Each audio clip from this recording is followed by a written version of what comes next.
Did I do something wrong? Excuse me.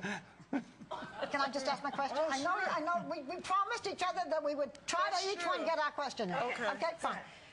So my question in HMO and Star, your turn. Thank you. I get to ask my question because, you know, it's a real complicated issue. And I did watch the film, and I thought about the points that you were making. It's so personal, but my question is about the socialized medicine part, going into other countries and deciding. But I want to preface it with, okay, what we have in our country now, we know, you mentioned the 47 million that are uninsured.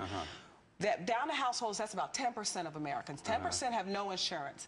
Then you have about 10% that are like people like myself who go and buy their insurance on the open market. And there are complications there, of course, because I can't buy across state lines. What's that have to do with socialized medicine? Okay, but I'm getting to it. Right. Now, there's two other segments.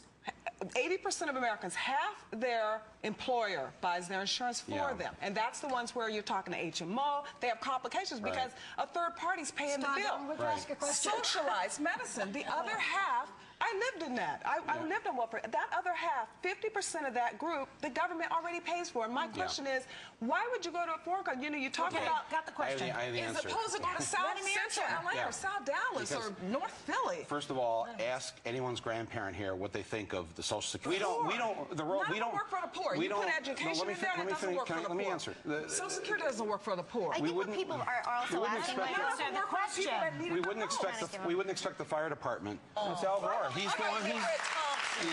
no. Because we need the market. You're not going to remove the market from television. No, I mean, you got Medicaid. We have a government-run plan already. We do it for the poor people. You got Medicaid. They trickle to the state. Then you have the state. That's not working. That's what you want for everybody. I just want to say to you, listen, I want to say to you, as a born-again Christian, I want to say to you that... You're a born-again Christian? No, I'm saying you're I'm a Catholic. I go to church. Oh, because me as a born-again. Yes, and I want to say that Jesus told us that we would be judged by how we treat the least among us. And we shouldn't really maybe call this socialized medicine. We should call it Christianized medicine. It's to help everyone. Because let me just finish. Let me finish. That Jesus said that in order to get to heaven, he says, I'm going to ask you questions. I'm going to say, when I was hungry, did you feed me? When I was homeless... He didn't say go in your neighbor's pocket and make them do it. He said individually, we all collectively do it. No, he did not say that. Folks,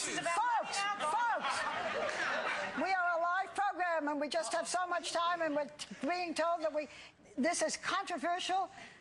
You can understand why from Star's point of view, from everyone else's point of view. We didn't even get to the criticism about your going to Cuba and how the government's a little against that. Maybe you'll come back with us, and maybe you won't. But in any event...